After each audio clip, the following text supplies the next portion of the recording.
Every time I do one of these walk and talks, I feel so vulnerable because I'm telling you the things that are actually on my mind, that are actually going through my head. And so when I walk and I talk to you, and the first thing that comes out of my mouth is that I want to live a big life. That sounds egotistical. I'm Jen Tatro, and this is From Jen.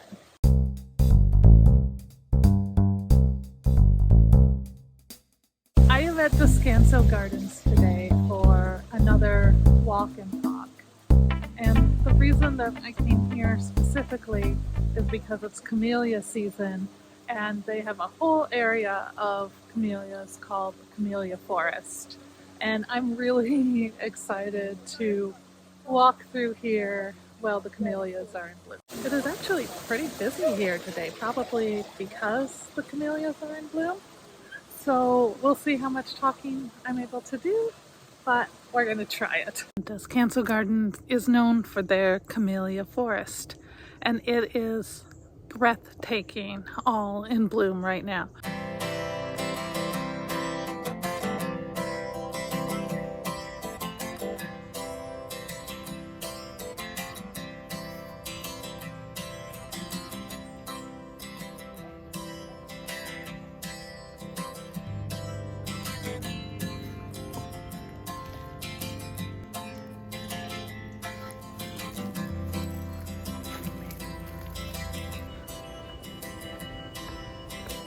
I am sitting here on a bench in between the camellias. Look, there are perfect flowers on the bench next to me. I don't know what exactly I expected seeing the camellias in bloom, but it was nothing as impressive as this. The last time I was here, this area was just plain green. I wanted to get into why I wanted to do this walk and talk. And it's beyond just seeing the camellias and sharing those with you, which I also wanted to do. But I also wanted to talk about creativity and a big life and flourishing. And what better place than a forest full of flowers to talk about flourishing? So this morning, when I was getting ready, trying to figure out what to talk about today, I drew a tarot card to kind of guide my thinking. And as I was shuffling, one card came up and I caught just a glimpse of it. And my heart beat a little bit faster.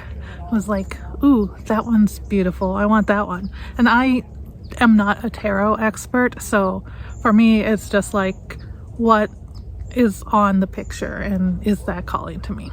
And I kind of tucked the card that turned up back into the deck and kept shuffling because it didn't seem like it was fair to draw the one that just randomly turned up to, and I cut the deck and then it didn't feel quite right, so I cut it again. I'm very loosey-goosey with this process, and turned up the top card, and it was the same card that had flipped upward earlier, and it was this one.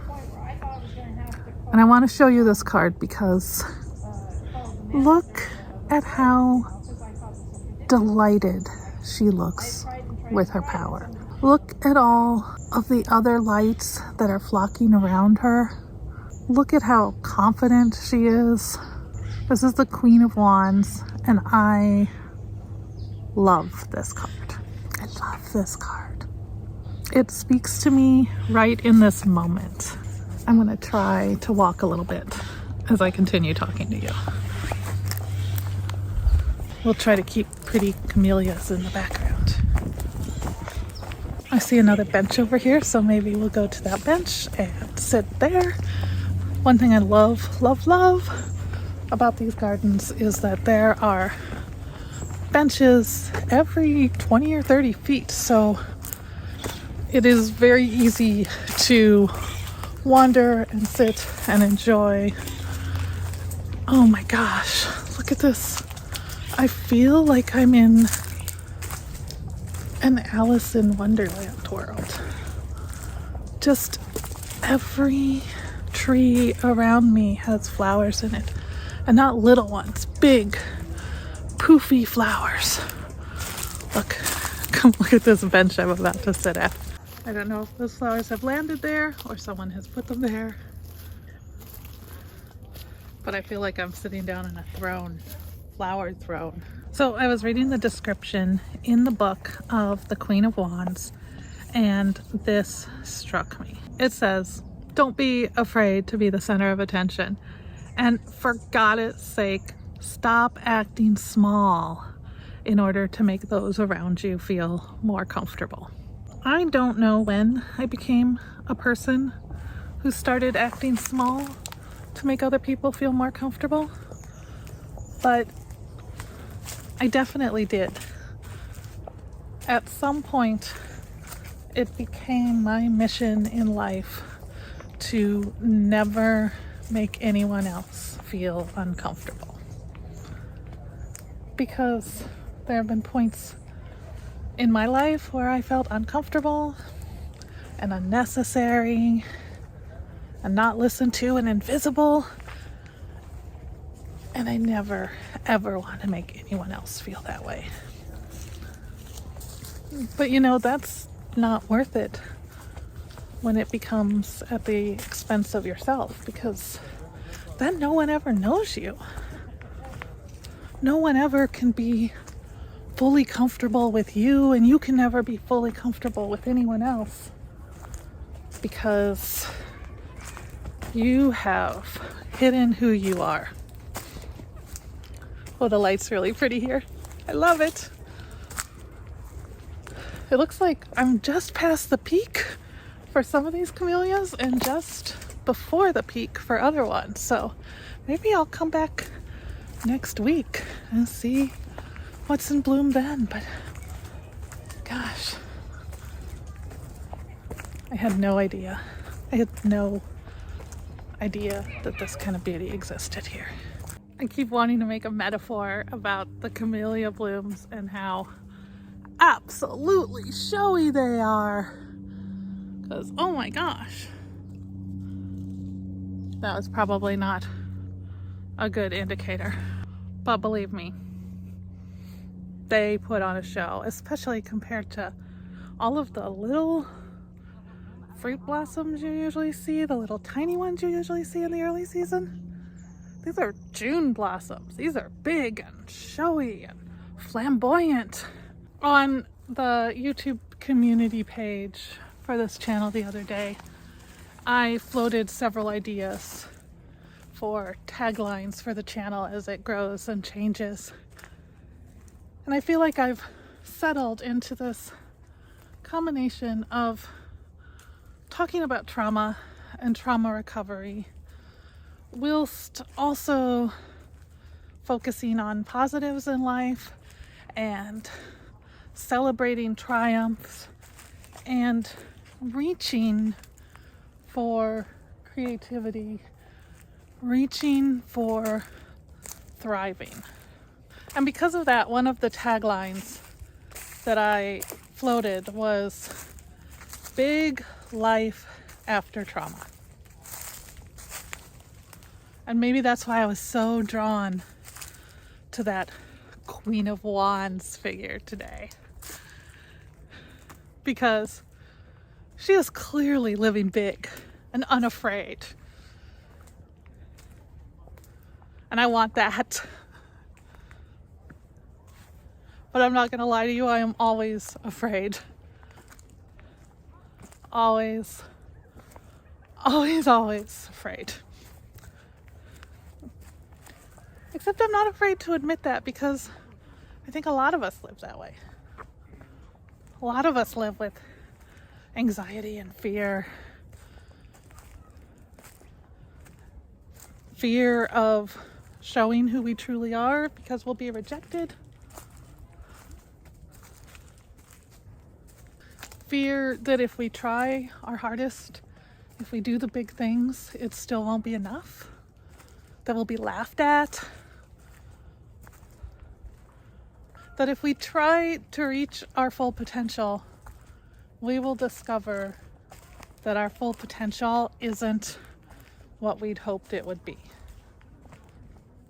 And that's terrifying. Let's just spend a little time looking at camellia flowers while we process it.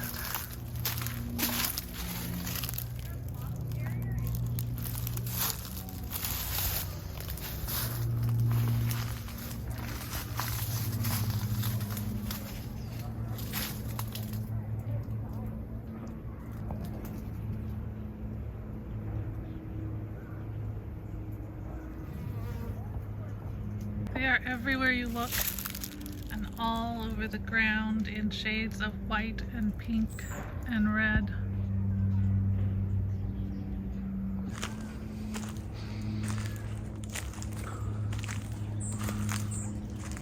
What would happen if we just didn't let our trauma define us? If we let it be a part of us that we don't deny, but not who we are, not our everything.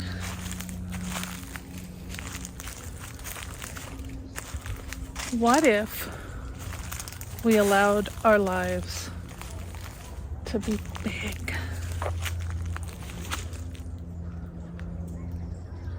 What if we didn't just allow our lives to be big, but we did everything in our power to make our lives big? What if I did that and failed? Would it be any different than not doing it and failing? It's failure either way, right? But one has a chance of success and the other one never does. There are other things besides camellias in bloom here today, and I find myself mostly uninterested in going to look at them, because the camellias, they are not afraid of showing everything that they have. They are not afraid of being the center of attention when it's their time. And I think that bit is important. Important, especially for me, who doesn't want to outshine anyone when it might be their time. Because the last time I was here, the camellias weren't in bloom. Other things were. I skipped right over this part of the gardens that I cannot take my eyes off of now, because I was too enchanted with the Japanese gardens and the flowing water. There were too many other things who wanted my attention at that time, and the camellias were sitting back, biding their time for this absolute explosion of beauty that they would become in February. And now that it's February, oh boy, they are not holding back. So as we walk and talk today, I want to ask you, when's your time? And don't say never. Don't say you're just waiting for it. Make it happen. You deserve to have a time that's yours. And hey, look, other people, they can be showy at the same time too. Because, look at this. This is no camellia, but right where it is, at its spot, it's the center of attention too. You can shine. Other people can shine. Sometimes you can sit back and be quiet, but you don't have to.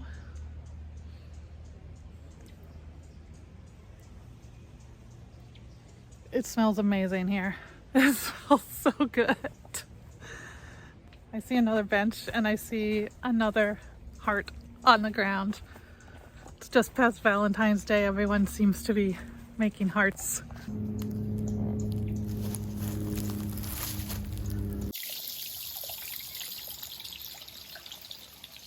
It's almost time for me to head home.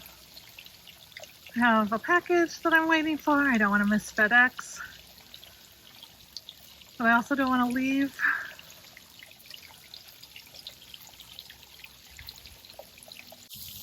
I don't want to leave. Every time I do one of these walk and talks, I feel so vulnerable because I'm telling you the things that are actually on my mind, that are actually going through my head. And so when I walk and I talk to you, and the first thing that comes out of my mouth is that I want to live a big life. I want my light to shine bright. I want people to flock to me. That sounds egotistical. I'm embarrassed by that. It feels like too much. Like I'm too much. I'm too much. I don't know if any of you follow Elyse Myers, but she says, if I'm too much, go find someone else. Go somewhere else. And that's what I seem to come back to in every one of these walk and talks. Well, both of them. This is me. The other videos are me too, but they're in a more controlled way. This is me off the cuff, me being me admitting the things that I don't necessarily want to admit to anyone. I want thousands of people to watch these videos. I want people to recognize me out in public. And I want to recognize you too. I want to have that zing of connection that says, oh my gosh, I remember you from the comments. You're that person who said this thing that resonated with me. Or you didn't say anything at all, but it warms my heart to know that you were there, that you had a connection with me, and once we meet, I can have a connection with you. I don't need to be famous. I just need to find my people. And finding my people means being me. It means going out there and living big and being who I am. And we're not gonna find each other unless you are doing that too, unless you're being who you are. So let's do it. Let's do the things that make us happy. Let's follow our dreams. Let's spring forth like camellias in February. See, I got my metaphor in. And now I really do need to be going home, and I hate it. I want to stay here all day. I'll show you some flowers on the way out.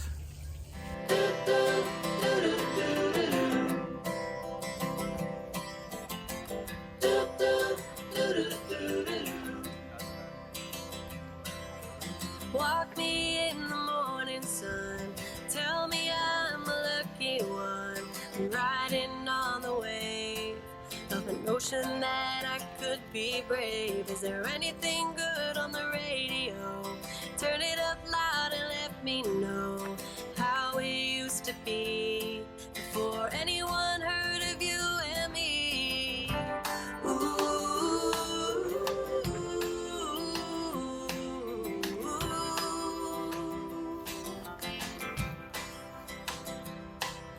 I'm feeling good, I'm feeling great. Running out of town just to celebrate. The fortune's here to stay. A one-way ticket to a better day. A rocking chair and a glass of wine. In the shade of a tree and I'm feeling fine. There's not a lot to ask when life is going by so fast. One breath away. Step up and say, hold on to what is real. There's a woman on the phone next to me. Do you know the name of the doctor then? Okay, can you email that to me? It's not like I'm any better talking to you. They're painting the roses red. They're painting the roses red. Except they're not roses. They're camellias. Until next time, I'm wishing you love and joy and all of those good things because you deserve to be happy. And I deserve to be happy, and we all deserve to be happy. I love you guys. And I can't wait to talk to you again.